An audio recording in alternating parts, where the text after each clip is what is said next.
순종은 길을 연다라는 제목으로 에스더 강의 10번째 시간을 갖도록 하겠습니다. 미국의 16대 대통령은 아브라함 링컨입니다. 그런데 아브라함 링컨이 어린 시절에 가난 속에서 매일 밤 침대 옆에서 무릎 꿇고 기도하던 어머니가 계셨습니다. 어머니의 성함은 낸시 링컨이었습니다. 그런데 종종 친구들에게 아브라함 링컨은 이렇게 말했답니다.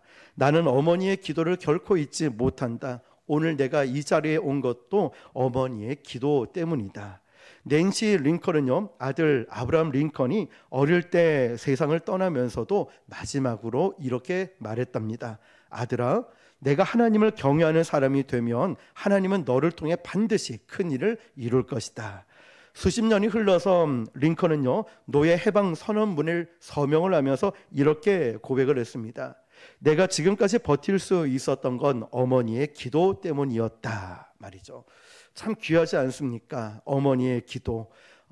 많은 상담을 받는 것 중 하나가, 목사님, 우리 자녀들 문제가 이런저런 일이 있습니다 라고 할 때 기도하시는 분이신데 바로바로 변화가 일어나지 않았을 때 마음이 힘들다고 하시죠. 그때 저는 저의 경험을 들어서 정말 기도하는 모습을 자녀들에게 보여주는 것도 좋은 도움이 됩니다. 제가 그랬거든요. 저도 정말 방황하고 정말 안 좋은 길로 갈 수 있었지만 늘 어머니가 새벽 아니면 밤에 기도하시는 그 모습을 보고서 이렇게 참 마음을 잡고 다시 힘을 냈었던 것 같습니다. 여러분, 에스더의 3일 금식 기도는요, 민족의 운명을 바꾸는 기도였는데 바로 한 사람의 기도가 가정을 바꾸고 한 사람의 기도가 교회를 바꾸고 나라를 살릴 수 있습니다. 기도 응답은 즉각 오지 않을 수도 있지만 하나님의 시간은 결코 늦지 않습니다. 에스더는 죽음을 각오하고 죽으면 죽으리라 라는 마음으로 민족을 구하기 위해서 그는 금식을 했습니다. 하나님의 임재와 확신이 임하자 왕 앞에 담대히 나아갔었죠. 지난주 말씀을 기억하시면 됩니다. 하나님은 에스더의 기도에 응답하셔서 왕의 마음을 움직여서 그 어전 앞에 나갔을 때 모두가 죽을 수밖에 없는 상황이었지만 금규를 내밀고 이제 에스더는 금규를 붙잡음을 통하여서 목숨이 구원받게 되죠. 주도권이 하만에게 있었다가 이제는 에스더로 넘어오게 됩니다. 그런데 그럼에도 불구하고 에스더는 침착하게 하나님의 인도하심을 기다리고 있었습니다. 에스더는요, 본론을 서두르지 않고 이 잔치를 베풀면서 정확한 하나님의 때와 하나님의 지혜를 구하고 있었습니다. 왕의 마음을 더 깊이 하나님은 준비시켰고 하나님의 에스더의 지혜와 기다림을 통하여서 이 하만의 계략을 다 무너뜨리고 놀라운 반전을 이루셨습니다. 지난주 말씀과 계속 이어서 보면요, 오늘 교만한 사람은 넘어지기 쉽다라는 부분인데요, 무엇보다 에스더가 이렇게 시간을 늦추고 잔치를 베풀고 나서 연회장에 왔을 때 바로 본론을 이야기하지 않고 내일 오십시오라고 이야기를 합니다. 하만을 정확하게 묶어놓은 계기를 만들기 때문이죠. 거듭 말씀드리지만 하만은 보통 사람이 아니었습니다. 굉장히 악랄한 사람이었죠. 이방 민족 출신이었고 그 자리에 오르기까지 얼마나 교활한 처세술로 왕을 기분 좋게 만들고 또 로비를 하면서 그 자리까지 올라온지 모릅니다. 절대로 그가 빠져나갈 수 있는 어떠한 공간도 만들지 않을 만큼 확실한 방법이 에스더에게는 필요했다는 거죠. 여러분, 영적 전쟁을 할 때 우리는 마귀를 너무 쉽게 봅니다. 그러면서 대충 가볍게 보고 넘어가려고 하지만 그러면 절대로 안 된다는 거예요. 마귀는 우리의 연약함에 우리가 언제 넘어지는지 모든 히스토리를 다 갖고 있어요. 어떤 말을 하면 상처받고 어떤 말을 하면 낙심하고 어떨 때 교회 예배를 안 드리고 교회 안 오는지 너무나 저와 여러분에 대해서 잘 알고 있다는 거예요. 그런 마귀 앞에서 우리가 설렁설렁 대충 해서는 절대 안 된다는 것입니다.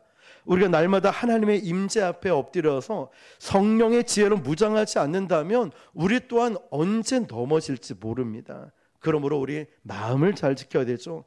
모든 지킬 만한 것 중에 무엇을 지키라고요? 마음을 지켜야지요. 생명의 근원이 이곳에서 나기 때문에 항상 마음을 잘 지켜야 됩니다. 그래서 금식하는 3일 내내, 그리고 왕 앞에 섰을 때도 에스더는 계속 기도하는 마음으로 하나님의 지혜를 구했고, 성령께서 에스더를 하나하나씩 인도해 주셨습니다. 우리가 찬양 불렀듯이 한 걸음 한 걸음 주 예수와 함께 갔다는 것이죠. 그리고 주신 아이디어는 교만하고 잔혹한 이 하만의 성정을 오히려 역이용하게 만드셨습니다. 교만한 사람은 무지해집니다. 아마 하만은요, 이런 생각을 하지 않았을까요? 자기 혼자 VIP로 초대를 받은 거예요. 어떤 자리입니까? 왕과 왕후가 둘이 만나는 이 자리에 하만의 초대를 받았다니까요. 얼마나 대단한 일입니까? 그런데 이 하만은 교만한 자라 이게 지금 상황을 분별하지 못하고 교만한 상황에 있으니 이게 지금 사리 분별이 되지 않았습니다. 에스더의 예상은 적중했습니다. 9절을 보니까 그날의 잔치를 참석하고 나오는 하만은 뭐라고 처음에 얘기하냐면 마음이 기뻐 즐거워했다고 합니다.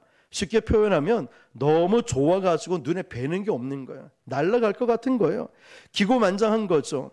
페르시아에서 자기가 제일 출세한 사람 같고, 이방 민족 중에서 나보다 잘한 사람, 출세한 사람이 있으면 나와 봐. 자기가 최고였다는 거예요. 그래서 집에 돌아와서 교만한 사람이 항상 그렇듯이 누가 물어보지도 않았는데도 굳이 아내와 친구들을 다 모아서 자랑을 하는 거예요. 내가 얼마나 대단한 사람인 줄 알아? 이야기를 합니다. 11절 12절 보니까 자기의 큰 영광과 자녀가 많은 것과 왕이 자기를 들어 왕의 모든 지방관이나 신하들보다 높인 것을 다 말하고, 또 하만이 이르되 왕후 에스더가 그 베푼 잔치에 왕과 함께 오기를 허락받은 자는 나밖에 없었고 내일도 왕과 함께 청함을 받았느니라. 물어보지 않았는데 다 얘기를 하고 있는 거예요. 그 당시에 높은 자리에 오르는 것도 대단하지만 많은 자녀를 거느리고 있다는 것도 출세의 심벌이라 여겨졌고 대단한 사람이라고 여겨졌습니다. 하만은 자녀가 10명이나 되었습니다. 그래서 총리 대신 자리까지 올라갔고 이제는 왕과 왕후가 파티를 여는 이 자리에 나만 초대받았어 라고 이야기를 합니다. 하만의 기분이 어떤지 상상이 되시죠? 구름 위를 걷는 느낌이었을 겁니다. 그런데 여러분, 이유를 알 수 없는 돌발적인 성공이 올 때 조심해야 되는 거예요. 이유 없이 어떤 일이 갑자기 잘 된다라고 할 때 조심해야 되는 거예요. 반드시 위험이 있거든요. 이때 합리적인 의심을 해야지, 자기가 받을 자격이 없는 특권이 너무 지나치게 몰려올 때는 합리적인 의심을 내볼 필요가 있습니다. 잘 보세요. 하만이 이렇게 생각해야 정상이에요. 왜 왕후 에스더가 굳이 나를 불렀을까? 그리고 왕과 개인의 연애의 이 파티 자리에 왜 나만 초대했을까? 그것도 왕후 에스더가 말이죠. 그동안 하만에게는 정보망이 있기 때문에 에스더에 대해서 알 만큼 알지 않습니까? 에스더는 고결하고 인품이 좋아서 함부로 대할 수 있는 왕후가 아니었습니다. 정치꾼들조차도 가까이 할 수 없는 사람이 왕후 에스더였다는 것이죠. 이 하만이 그걸 알고 있었다는 거예요. 그런데 그 왕후가 오늘 아침에 페르시아의 규례를 깨고 왕이 허락하지 않는데 어디로 들어갔죠? 어전 앞으로 들어간 거예요. 그때 에스더가 이렇게 고백한 거 아시죠? 죽으면 죽으리라 라는 고백을 하고 들어갑니다. 거기서 왕의 총애를 입고 또 잔치를 베풀게 됩니다. 자, 이런 거를 한번 생각해 보면 합리적인 이런 의심이 들잖아요. 왜 에스더가 이런 잔치를 베풀었을까? 왜 하필 나만 불렀을까? 등등 말이죠. 만약 여기서 하만이 교만하지 않고 냉철하게 이걸 생각해 봤다면 자기의 정보 조직원을 다 동원해 가지고 에스더가 맞아, 유대인이었지, 지금 유대인들을 다 죽이려는 11월에 다 죽이려라는 이런 명령이 떨어져 있는 상황인데, 맞아, 에스더도 유대인이야. 그리고 자세히 생각해 보니 맞아, 사촌 오빠가 누구죠? 모르드게라는 것이죠. 그리고 또 무엇을 했습니까? 모르드게뿐만 아니라 에스더하고 유대인들 전체가 무엇을 했냐면 3일 동안 금식을 했다는 거예요. 조금만 알아보면 조금만 조사해 보면 알아요. 그런데 또 며칠 전부터 잔치를 준비했다면 냄새가 풍길 거고 주변에 소문도 날 텐데, 공교롭게도 수산성 내에 수십만 유대인들이 3일 동안 금식하는 날짜랑 음식하는 날짜가 겹쳐 있다는 거예요. 그러면 상식적으로 한번 생각을 해보자고요. 이게 그냥 넘어갈 일인가? 아니라는 거죠. 뭔가 좀 이상하지 않습니까? 그런데 문제가 이거예요. 하만은 전혀 눈치를 못 채고 있어요. 왜 그럴까요? 교만한 마음이 들어오니까. 내가 난데, 이런 마음, 내가 여기 최고야 라는 이 마음에 지금 일어나는 일들을 하나도 이걸 눈에 들어오지 않는 거죠. 이때까지 그를 지탱해 왔던 건 교활한 정치가, 그런 정치의 머리가 있는데 이때는 지금 얼어붙은 거예요. 왜 그럴까요? 교만하니까. 저도 우리 모두도요, 교만하면 이렇게 무지하고 마귀에게 넘어가게 되고 세상으로 기도할 필요 없어, 전도할 필요 없어, 예배 안 드려도 돼. 자꾸만 대체 방법을 찾아서 그냥 우리 이렇게 좀 즐기자, 쉬자, 이러면서 안 하려고 합니다. 주의 일들을 그냥 자기가 잘나서 특별 대우를 받는 줄 알고 있어요. 여러분, 오늘 이 말씀을 보면서 교만하면 사람이 이렇게 둔해집니다. 치명적인 판단 미스를 하는 거죠. 기원전 5세기경에요, 그리스를 점령하기 위해서 전쟁을 치렀는데 아테네와 스파르타가 맞붙었는데 199는요 다 아테네의 일방적인 승리라고 예상을 했습니다. 왜냐하면 인구도 아테네가 많고 또 경제력도 병력도 아테네가 훨씬 많았기 때문에 기고만장해 있었습니다. 그래서 스파르타 이놈들 다 촌놈들이다, 이제 죽을 것이다 라고 했지만 아니었어요. 역전이 되어 버렸다는 것입니다. 아이러니하게도 아테네가 무너졌어요. 그만큼 교만이 무서운 거란 거죠. 그래서 성경은 교만에 대해서 뭐라고 말씀하냐면 잠언 16장 18절 보면 교만은 패망의 선봉이요 거만한 마음은 넘어짐의 앞잡이니라 합니다. 패망의 선봉이 뭐라고요? 교만인 거예요. 교만한 사람들 보면은 이제 망할 때가 가까웠다, 이걸 알 수가 있습니다. 에스더는요 하만의 이런 교만하고 무지함을 염두에 두고 그가 자기 꾀에 넘어지도록 이제 기다리고라는 성령의 음성을 듣게 됩니다. 하만의 결정적인 패착은 이것만이 아니었습니다. 왕의 잔치에 참여해서 하만은 너무너무 기분이 좋은 거예요. 지금 우쭐거리면서 휘파람 불면서 막 요즘식으로 얘기하면 막 트로트도 부르면서 얼마나 기분 좋게 가는지 몰라요. 그런데 이 문을 딱 들어서고 나오는 순간에 누굴 보게 되냐면 문지기로 있었던 누굴까요? 에스더의 사촌 오빠 모르드게가 있는 거예요. 그런데 모르드게는요 자기 때문에 지금 이 유대인들이 다 죽게 됐다는 사실을 알고 있죠. 그렇다면 인간적인 생각으로는 하만이 지나가는 걸 보며 하만이시오, 저를 좀 살려주십시오, 우리 민족을 살려주십시오 라고 하는 게 정상인데, 지금 말씀을 보면은 이 하만을 모르드게는 투명 인간 취급을 하는 거예요.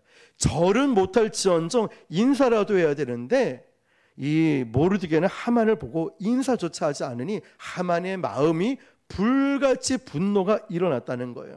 모르드게는요 상황이 이렇게 되고 유대인들이 다 죽을 줄 모른다는 이 상황 가운데도요 비굴하게 하만에게 목숨을 구하지 않습니다.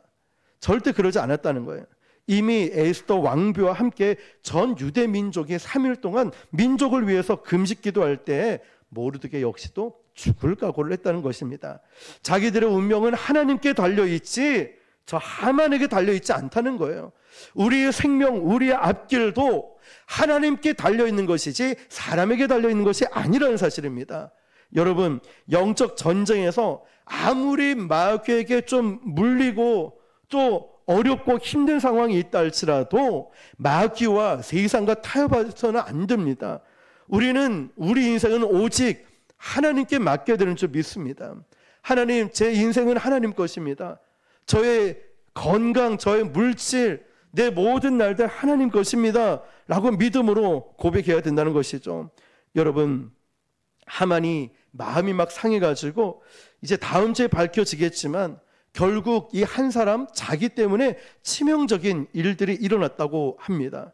그렇지만 이 하만이요, 집에 돌아와서 아내와 측근들에게 한참 자랑하는 말미에 모르드게 얘기를 이렇게 꺼냅니다. 13절 보니까 그러나 유다 사람 모르드게가 대궐 문에 앉은 것을 보는 동안에는 이 모든 일이 만족하지 아니하는도다 하니. 아멘. 자, 여러분, 지금 어떤 상황이냐면 왕후와 왕의 이렇게 신임을 받고 잔치도 초대받았어요. 기분이 너무너무 좋아 있는 상태인 거예요. 그런데 저 인간 한 사람, 누굴까요? 모르드게 때문에, 모르드게가 나 앞에 절하지 않는다, 이것 때문에 이제는 다 기분 상해버린 거예요. 모든 게 만족하지 않는다는 거예요. 마치 에덴 동산의 모든 과일을 다 먹으라 했지만 하나님께서 선악과 하나만 먹지 말라고 했는데 만족하지 못했던 아담과 하와처럼 교만의 극치가 있는 지금 하만을 우리가 보게 됩니다. 자기를 반대하는 단 한 사람 때문에 견디지를 못하고 있다는 것이죠. 여러분, 사람들이 저와 여러분을 반대할 수도 있고 또 비판할 수도 있습니다. 물론 우리가 너무 비판을 자주 해서 마음을 상하게 만들거나 서로를 비난하면 안 되겠죠. 그렇다고 여러분, 우리가 하나님도 아닌데 하나님이신 예수님도 비판을 당하셨는데 우리도 그 비판을 안 당하겠습니까? 100% 모두가 우리를 좋아하지는 않겠습니다. 여러분, 약점이 많고 우리도 실수 많지 않습니까? 그런데 하만은 교만하니까 저 한 사람 뭐 하는 거야? 저 인간이 나한테 절도 안 하고 인사도 안 한단 말이야. 이 한 사람에 만족하지 못하고 있는 거예요. 제가 말씀을 준비하다가 어떤 생각이 들었냐면, 제가 지난주에 금요일에 찬양 인도하면서 울면서 말씀드렸죠. 전도를 하는데, 수요일에 전도하는데 누군가가 이 전도용품을 저에게 던졌는데 무슨 소리가 나서 돌아봤는데 그 전도용품에 제 얼굴에 탁 맞았다 했잖아요. 그 순간 막 화가 나기도 하고 분노가 나면서 서러운 마음도 들어서, 하나님, 제가 이렇게까지 해야 됩니까? 제가 이런 것 겪으면서까지 전도를 해야 됩니까? 저 전도 안 하면 저도 편해요. 하나님, 저도 그만하고 싶어요. 이런 생각이 들었다고 했죠. 그런데 오늘 다른 교회에 다니는 권사님이 저에게 이런 이야기를 하시는 거예요. 목사님과 부곡 순복음교회에서 이 동네 여기에 전도한 순간부터인가 이 동네가 상가가 밝아진 것 같아요. 분위기가 예전에 장사도 안 되고 어려워서 요금 조금 어두웠는데 사람들 표정이 밝아졌는데 손님들도 그러고 상가 사장님들도 목사님 오신 뒤로 그랬나? 교회 때문에 그러나? 이런 얘기를 많이 한다는 거예요. 그 말을 듣는 순간에 참 감사했어요. 이게 복음이구나. 이게 복음이구나. 저는 그 모두가 100% 저를 좋아할 수 없는데 제가 왜 화가 났는가를 생각해 보니 그 많은 사람들 앞에서 무안했다. 나를 다 좋아할 줄 알았는데 이게 아니었구나. 이런 실망감, 낙심하는 마음이 있었지만 오히려 그 순간을 통하여서 진짜 복음이 무언가를 오늘 다시 한번 또 생각하게 되었죠. 여러분, 숫자가 늘지 않고 교회 건물이 커지지 않아도 예수님으로 인하여 우리가 정말 행복할 수 있다면 이걸 정말 주님이 기뻐하지 않을까?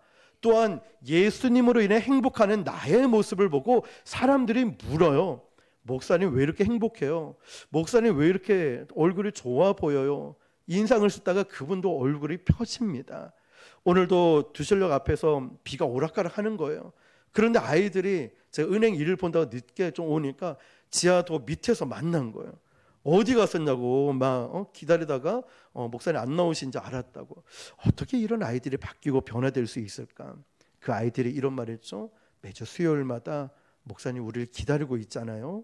수요일마다 기다리고 있잖아요. 따뜻한 말 한마디가 이 아이들 마음을 녹였다는 거예요.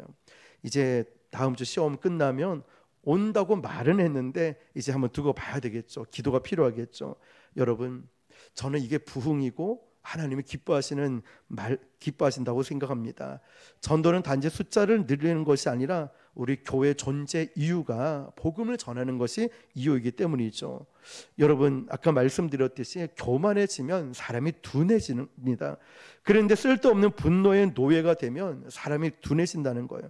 14절 보니까요, 그의 아내 세레스와 모든 친구들이 이르되 높이가 50규빗 되는 나무를 세우고 내일 왕에게 모르드게를 그 나무에 매달기를 구하고 왕과 함께 즐거이 잔치에 가소서 하니 하만이 그 말을 좋게 여기고 명령하여 나무를 세우니라. 아멘. 여러분, 여기서 세우는 나무는 그냥 장대를 높이 세운다는 것이 아니라 페르시아에서 대역 죄인들을 처형할 때 쓰는 십자가 형태의 나무를 말하고 있어요. 그러니까 50규빗의 높이라고 하면 23m에서 25m나 되는 굉장히 높은 나무예요. 그 나무에 딱 박아놓고 아주 이 높은 곳에 세운다는 것은 치욕스럽게 만든다는 거예요. 그러면 사람들이 보면서 얘기하는 거예요. 하만을 보면서. 그러면 당신의 이 분노가 풀리지 않겠냐고, 속이 풀리지 않겠냐고. 참 유유상종이라고 하죠. 하만이나 그 와이프나 그 친구들이나 똑같은 생각을 하고 있는 거예요. 어떻게 이렇게 악한 아이디어를 내겠습니까? 하만은 이 얘기를 들으니까 딱 마음에 드는 거예요. 그래. 모르드게는 수상성의 유대인들을 대표하는 인물이니까 이렇게 샘플로 높은 곳에 달아서 공개 처형하면은 이제 유대인들이 나에게 대들지 못하겠지. 샘플로 한번 보여줘야 되겠다. 어차피 너희들은 12개월 후면은 너희들도 다 이렇게 십자가에 이 매달려 죽게 될 아주 좋은 생각이라고 이야기를 하고 있는 거죠. 이걸 보니까 하만이 얼마나 이 수준이 천박한지를 알 수 있어요. 수준 안 되는 사람이 높은 자리까지 올라가게 된 거죠. 왕다운 권력자인데 나라에 처리해야 될 중대한 사안들이 얼마나 많습니까? 그런데 지금 고작 한다는 것이 하급 공무원에게 정치 보복을 하겠다고 나서고 왕에게 아침부터 가서 보고하겠다고 말하니 얼마나 함심한 일이겠습니까? 어떻게 자기에게 주어진 권력을 그렇게 쓴단 말입니까? 그리고 하만의 악한 계략은요, 그 다음 하루 동안에 전혀 생각하지 못한 하나님의 놀라운 반전이 일어나게 됩니다. 우리가 다음 시간에 보게 될 텐데요, 시편 7편 14절에서 16절 보니까 악인이 죄악을 낳으며 재앙을 베어 거짓을 낳았도다. 그가 웅덩이를 파 만들미며 재가 만든 함정에 빠졌도다. 그의 재앙은 자기 머리로 돌아가고 자기 포악은 자기 정수리에 내리는 도다. 아멘. 여러분, 정말 그런 것 같아요. 남을 해하려고 음모를 꾸미면 안 됩니다. 그대로 나에게 돌아와요. 우리가 지난 시간까지 말에 대해서, 감사에 대해서, 마음에 대해서 나누지 않았습니까? 내가 내뱉은 말은 나에게로 꼭 돌아오더라고요. 저도 마찬가지고 우리가 그래서 말 조심하고 늘 믿음에 또 감사의 말을 해야 된다고 우리가 나누지 않았습니까? 말에 따라서 너무나도 중요한 일들이 일어나기 때문이죠. 여러분, 오늘 본문에서 우리는 하나님의 역사를 인내로 기다리는 것이 얼마나 중요한지를 배우게 됩니다. 에스더를 보십시오. 에스더는 우유부단한 사람이 아니었어요. 어쩌면 에스더는 빨리 저 하만을 처리하고 싶은지도 몰랐습니다. 그렇지만 하나님이 명령하시니까 자기 목숨을 걸고 나서는 용기가 있었습니다. 그러나 그 용기를 실행함에 있어서 그녀에게는 지혜로웠다는 거예요. 무모하게 가지 않았습니다. 여러분, 이게 중요합니다. 우리에게는 용기도 필요하지만 지혜도 동시에 필요합니다. 하나님의 뜻을 추진할 때 담대하게 나가는 것 이상으로 중요한 것이 바로 지혜라는 것입니다. 저는 저와 여러분에게 이런 지혜가 있길 축복합니다. 여기서 우리가 조급하게 일을 처리하다 보면은 실패를 자초하게 됩니다. 우리가 예배 시간 변경을 하고 우리가 내년 부흥을 사모하는 마음으로 제자 훈련도 하고 기도도 하고 하나씩 준비해 나가지 않습니까? 그릇을 만들어 놓으면 분명 하나님이 우리 교회에 부흥을 주실 줄 믿습니다. 오늘도 우리 교회 왔다가 안 오시는 분 두세 분을 만났고 교회 오시겠다는 분도 만났어요. 하나님의 때가 있겠죠. 그런데 마음에 소망이 일어납니다. 언젠간 하나님이 그 많은 영혼들을 보내주시겠구나. 이 믿음을 가지고 우리가 준비하는 거예요. 조급함을 가지면 항상 탈나는 일들이 일어나기 때문이죠. 여러분, 서두르지 마십시오. 순간순간 기도하면서 하나님의 인도하심을 받으시길 바랍니다. 여러분이 기도하고 바라고 소원하는 일들도 빨리빨리 뭔가를 해보고 싶은 마음이 들겠지만 기도하면서 하나님의 인도하심을 받으십시오. 기도하면서 하나님의 때를 기다리시길 바랍니다. 에스더가 그렇게 하루를 기다리는 사이에 에스더도 몰랐던 하나님의 놀라운 섭리가 기가 막히게 일어나게 됩니다. 하만이 괜히 모르드기를 만나서 화냈던 그 일도 사실은 하나님의 큰 계획 속에 들어있던 장면들이었습니다. 다음 주 설교에서 우리는 보게 되겠지만 하나님은요, 우리가 전혀 연결되지 않았다고 생각하는 일들까지도 놀라운 반전의 이야기로 엮어가십니다. 나의 삶에 우연같이 보이고 나의 삶에 필요 없는 것 같아 보이는 것도요, 하나님의 완벽한 계획이 있는 것입니다. 여러분, 중요한 건 이거죠. 하나님께서 에스더에게 이 모든 것을 한꺼번에 보여주시지 않았습니다. 성경을 잘 보세요. 아브라함에게도 한꺼번에 다 약속을 보여주시지 않았어요. 하나님은 약속의 땅으로 가라고 명령하셨지, 그 목적지가 어디인지 어떤 건지 아무것도 보여주지 않고 아브라함에게 필요한 만큼만 보여주셨습니다. 순종할 수 있는 만큼만 한 걸음씩 보여주셨습니다. 그게 우리가 감당할 수 있는 한계이니까 그렇습니다. 그러므로 에스더는 정확히 하나님의 큰 그림이 무언지 모르고 순종은 했지만 성령의 감동 가운데 순종하면서 한 걸음 한 걸음 나아갔습니다. 우리도 그렇게 가야 됩니다. 저도 마음의 소원은 하나님 빨리 부응해 주세요. 빨리 이 자리 꽉 차게 해주시고 빨리 건축, 빨리가 참 많지요. 아마 우리 모두가 그걸 갈망하지 않겠습니까? 그런데 하나님은 한 단계씩 이렇게 다지고 또 세워나가고, 다지고 또 세워나가고, 이 지훈 목사를 진짜 목사다운 목사로 만들고 가슴앓이도 하고 아프기도 하고 그러면서 연약한 사람들도 돌보게 만들고, 우리도 마찬가지인 것 같습니다. 성령의 감동하심으로 한 걸음씩 가고 있는 거예요. 우리는 여기 멈춰져 있는 게 아닙니다. 여러분, 그래서 우리도 그렇게 해야 됩니다. 하나님은 우리가 감당할 수 있는 만큼, 딱 그만큼 한 걸음씩 보여주시고 우리를 끌고 가십니다. 우리는 모든 것을 알고 순종하는 것이 아니라 모든 걸 알고 또 순종할 수도 없습니다. 어떻게 가야 될까요? 주신 대로, 말씀대로 주 예수와 함께 한 걸음씩 나아가다 보면 우리가 알지도 생각지도 못한 문이 열리기 시작하고, 앞에서 열리는 것이 아니라 옆에서도 열리고 뒤에서도 열리고 사방에서 열리게 될 것입니다. 그 문으로 들어가다 보면 이 문이 왜 열렸나? 내가 그때 순종해서 그렇구나. 순종하니까 하나님이 이 문도 열어주고 저 문도 열어주시는구나. 순종하니까 말입니다. 여러분, 그래서 우리는 날마다 어떻게 이런 일이 있지? 순종해서 그렇구나. 어렵고 힘들 때도 포기하지 않아서 그렇구나.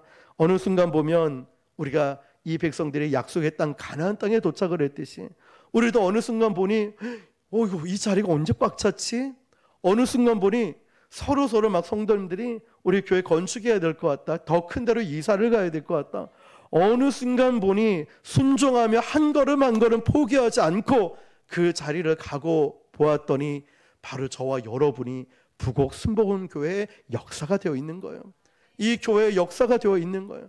그 힘들고 어려울 때 여러분이 지키고 기도했던 그 자리, 그 힘들고 어려울 때 전도했던 그 자리, 그 핍박과 어려움 속에서도 지키고 있던 그 자리가 바로 우리의 역사가 되고 우리 교회가 된다는 것입니다. 그래서 믿음의 여정은 흥분이 되고 기대가 됩니다. 하나님께서 어떻게 일하실까? 어떻게 역사하고 계실까? 우리 교회는 멈춰있는 교회가 아니거든요. 날마다 전진하는 교회고 하나님이 우리를 이끌어 가시면서 늘 새로운 역사를 이루시는 교회인 줄 믿습니다. 그래서 우리는 미래를 불안해하지 않으셔도 됩니다. 우리 주님과 동행하며 한 걸음 가고 기도해 가면서 발자국을 옮기는 순간 하나님의 코칭을 받고 하나님의 인도하심을 받는 한 에스더처럼 하나님은 우리에게 최고의 날을 준비하고 계십니다. 우리 다음 시간 보겠지만 놀라운 역전을 볼 때 그렇구나. 모르드게가 혼자 이 하만에게 절하지 않았던 이유, 그렇구나. 모르드게가 이 끝까지 믿음을 지키고 에스더에게 죽으면 죽으리라 각오로 그 음식을 하렸구나. 이 과정들이 왜 필요하게 된지 우리는 그제서 알게 될 것입니다. 여러분 중간에 포기하지 마시고 주님의 인도하심으로, 여기서 기억해야 될 건 하만처럼 절대로 교만하면 안 된다는 것. 교만하면 우리가 패망의 앞잡이, 그냥 망하러 가는 길이에요. 우리 교만의 반대말은 겸손이죠. 저도 겸손하고 우리도 겸손하고, 그리고 하나님의 인도하심을 받고 갔던 에스더처럼 그 다음 주에는 놀라운 기적을 보았듯이 저와 여러분에게도 이런 순종함을 통하여 놀라운 기적을 체험하시는 저와 여러분 되시기를 주님의 이름으로 축원합니다. 기도하겠습니다.